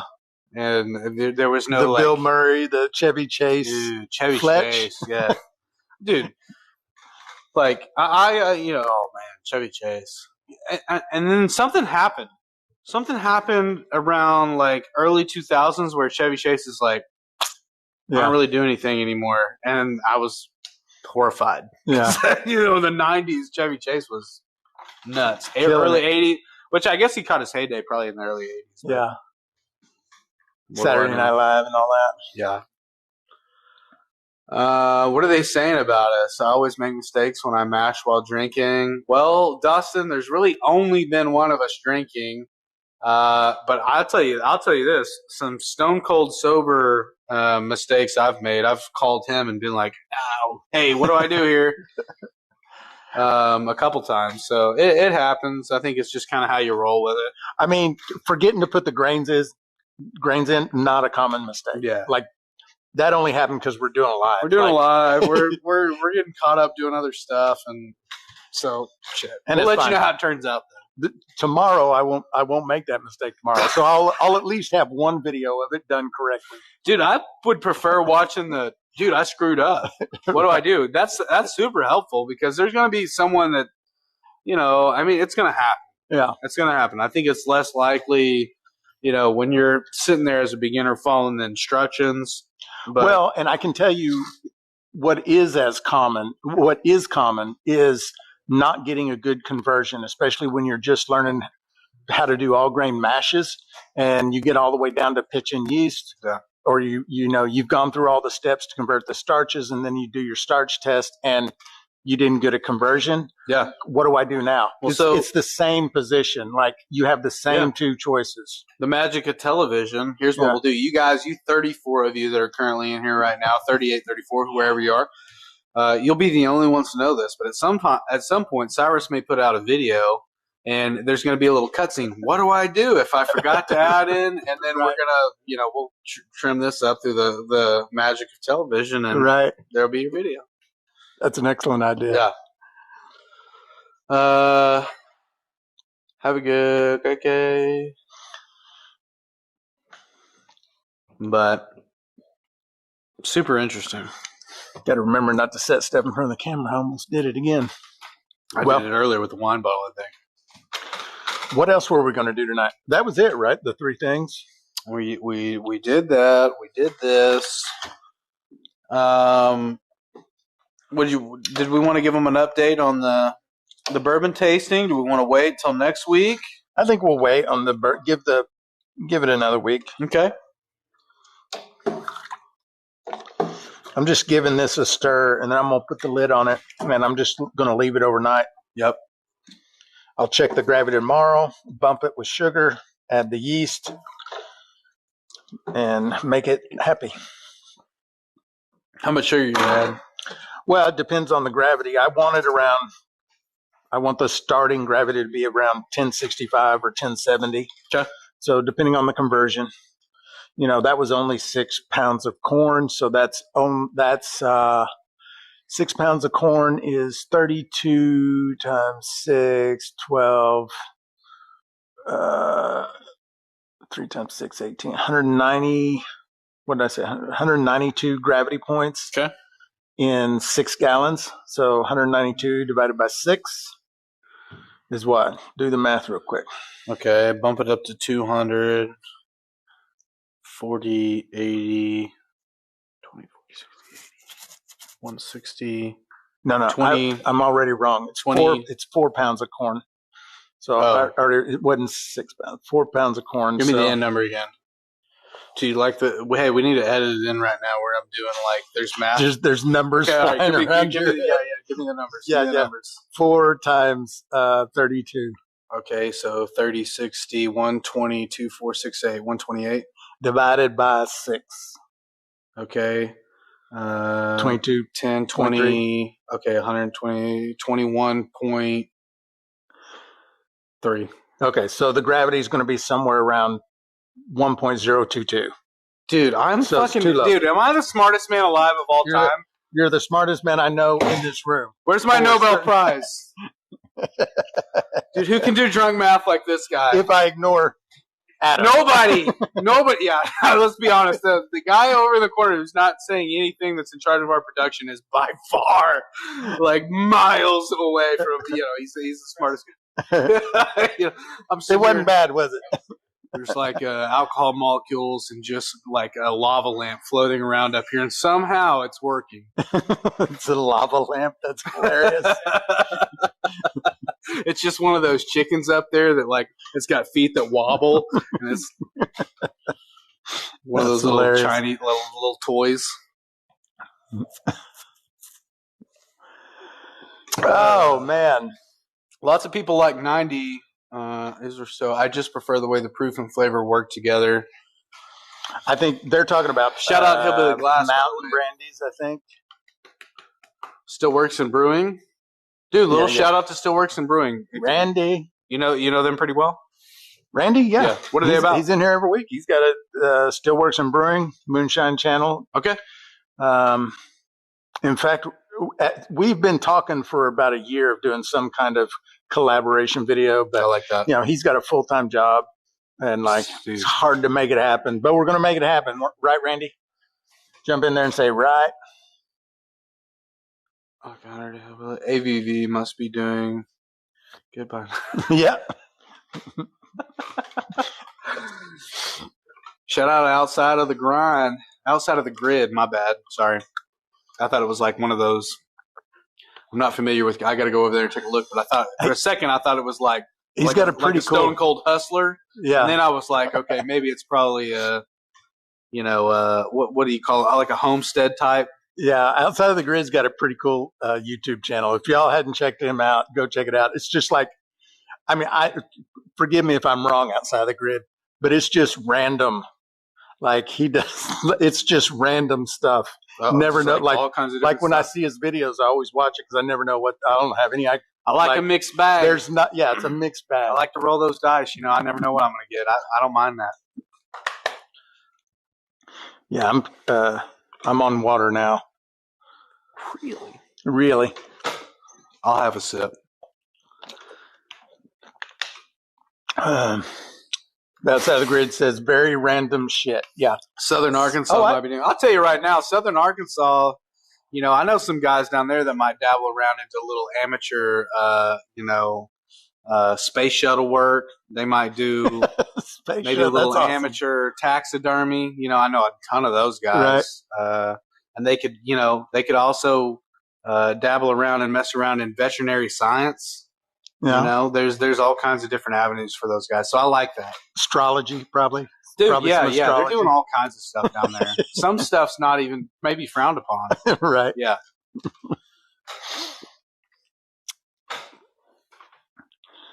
Windsong. Shout out to the famous Windsong, by the way. Get some love in the chat in there for her. She can sweeten, season. She's got an excellent handle on what the palate likes and what it don't like. Yeah. So when she speaks, especially about something she likes the taste of, she said, "Yeah, Mountain Brandy is my hook. I so love the taste of fruit and grains." Yeah, it's the gospel. I think the last one she made was it oats and blueberry? Windsong made a oats and blueberry. I need to. It was good. That mash was good enough to make a wine. I need to get some. Apple pie type recipes from you, Windsong, and make a video doing this apple brandy that way. Water is for rehab, brother. I took a leak earlier. I'm a little dehydrated. Okay, I needed to live. Yeah, like I have said to myself about 3 years ago, I'm tired of going to jail. So, I got a long drive. Like, I hate spending the night. I don't want to spend another night in jail. I've done it freaking dozen times or more in the past few years. I'm done. Yeah, it's not great. I'll avoid it. So when you do the rum, I would like to hang out and watch the Alembic go to work. Curious about the design. Dude, Richard, I know you've been here in the store and seen the Alembics. I'll show one off real quick. They're just... Yeah, we're definitely... Give them the know-how on that, Cyrus. Alembic stills are like it's one of the oldest still designs. So it's a very classic design, very good for single pot rum. Also super light. Whiskey, rum, brandies. Does a great job with those. Does a terrible job if you're trying to make vodka or, neutral spirit type stuff. But we'll definitely be running this. I'd love to get one of these little guys cranked up on the rum. Yep. Who made this one? That is actually imported from Portugal, and I get those from a company called Pro Whiskey Still Pro. Yeah, they're real pretty. They're hammered copper, hand hammered, 5-10 gallon. Is that the 5 and 10 gallon, right? Yeah, we have them in 5 and 10 gallons. And also, aren't they? I mean, I'm not trying to throw a huge sales pitch out there for these Olympic stills, but I think the 5 gallon is what, $392? $392. Yep.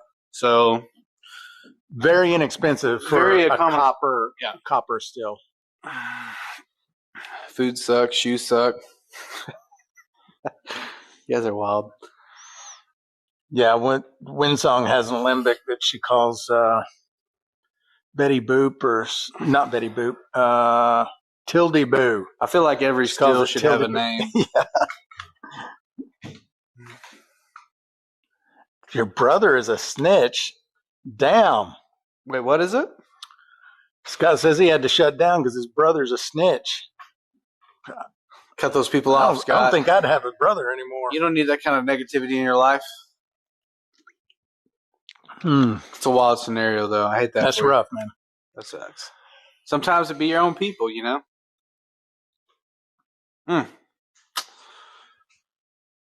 Well, you think it's about time to call it? What time is it?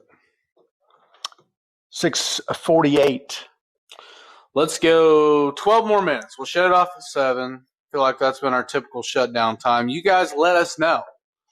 12 more minutes. What is it you want to see in the weeks to come? Is there something that we haven't covered yet on the live that you'd like to see covered in real time? I don't know. Yeah. Do you hate me? Do you want to see less of me? That's a fine comment too. You know, we could start off the live in a Speedo, and people would have to give super chats to get us to put a piece of clothing on. I think we'd get them quick. Be like a 10-minute live. I think I'd get them quick. I think I could cash in some chips pretty early. Run that corn liquor. You know what? We do need to just do a good old-fashioned corn liquor run. What's your favorite? There's 100 different recipes. Yeah. What's your favorite? Cold ferment, nothing special, just straight corn liquor run. Well, the last corn liquor run that I did, that I made the video on, was the first cold mash I ever did. Really? Yeah. How did it turn out? It's pretty good. It's back there if you want to try and nip on it. Have you run it yet? Mm-hmm. You already ran it? Yeah. Yeah, where is it at? I've got more of it. It's the one that I'm doing the 3-way test. Back there in the corner, it should say corn liquor. That's the run that I'm doing the 3-way test on. Same batch, same mash.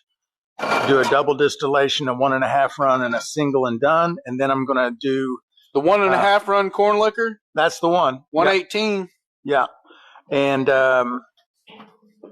then do like taste tests, see how many people I can get to come in the shop and video the taste test to see which one is the favorite. Make it even like a double blind. I won't know which jar is what. They won't know which jar is what, and we'll just keep track of who votes for what.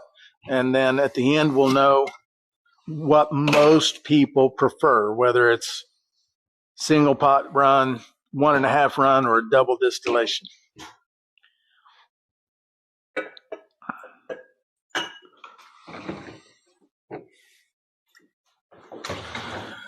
Let's see what we've got here. So 1.5. Scott, we're going to be doing the pechuga chicken, or as we may be calling it, the popo. What'd you call it? Popo potion. Popo potion, a donut. Oh no, that's donut. Yeah, never mind. Oh damn, we're not doing that. Yeah, so we're going to do the chicken one either first or second week of December, I think, Scott. Don't have it fully scheduled yet. All right. So what was this? 118? Said 1.5 run corn liquor, 118. 118 proof. And then when I do the testing, I'll proof everything down to the same, probably like 90 or 95. And here's my question. Mm-hmm. What's wrong with it? There's nothing wrong with it. Not a damn thing, I don't think. No, there's nothing wrong with it. So there's just going to be, they're going to taste different. The 3 different ways to do the run, the same batch, they're not going to taste the same. I don't mind it at all. No, it's good. Interesting. And this was the first cold ferment you've ever done? That was the first cold ferment I ever did. I didn't heat anything up. I'd like to mimic it. What did you start off with? 15 if I gallon remember or what? right. Wait a minute. I might be remembering this wrong. No. I did heat that up. I haven't done a cold ferment on a straight corn liquor. I was about to say, I can't tell the difference, brother. So, but that bourbon, the breakfast cereal bourbon, that was the first cold ferment I ever did. Okay. Yeah. What's your? I mean, you've been heat them up. I mean, traditional kind of. What in your opinion? And I know it's hard to gauge because the breakfast cereal is such a different base. Mm-hmm. Give me some real quick, some pros and cons of both. The cold ferment is stupid easy, like so easy. So that's a pro for sure. And then I have heard that they have a bite, but that breakfast cereal doesn't. Zero. It doesn't have a bite like that. So I'm not sure that's true because I've also talked to. In fact, I think he was in your live. Dadgummit. What is his name? He was the guy I was telling you I love to see him in live because you never know what he's going to put. Like Bennett, yeah, Moonshiner Bennett. He does cold mashing all the time and swears by it. Yeah. So.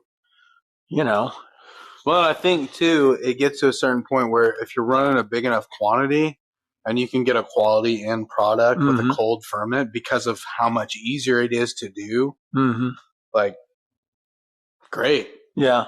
So, but it seems to me, and I could be wrong about this, but it seems like cooking your corn is going to give you more starch flavor, which has a good flavor. Yeah. And so you're missing out on that, I think, when you do a cold mash. But do you think you're getting less flavor overall? Because that's some people's desired outcome. Well, so I haven't done a corn liquor cold mash, so I think you're going to be at a lower proof. So what I did do a cold mash on was this might be the difference. What I did do a cold mash on was the cereal, the breakfast cereal, which has already been gelatinized. Mm-hmm. And so the starch is already converted there. Yeah. Well, it's not converted, but it's there. Yeah. And so that could be the difference. I don't know. I haven't done enough of that kind of thing to really put a good opinion on it. You know what we should do? Video idea, chat. Let us know what you think. I think a good video idea might be taking some mash ingredients that are amenable to both hot and cold, running one cold and one hot, simultaneous, 2 stills, and just noticing what we notice. Yeah. Seeing where we end up proof-wise and seeing, what the jars are running off at different points, and if one has longevity versus if the other one doesn't and drops off quickly or – Right. I would like to do more videos where comparing experiments where you're only changing one variable. One thing. You're right. And so because there's not a lot of that kind of thing out there. Yeah. And because it's so much work to do one. Sure. But now I've got to do 2. Yeah. So it's a lot of work. But I think those videos are very valuable because we changed one thing in this mash and here's the difference, and ran everything else identically. So like in a situation like that, we make one batch, all the ingredients are the same. One of them is a cold mash. And then when we run it, we have 2 alembic stills set up. So we're using the same still. Yeah, paying attention to the temperatures. So we're running the same temperatures, running both of them the same way or as close as you can. Yeah. That's a really good experiment to do. And the results are valuable to people.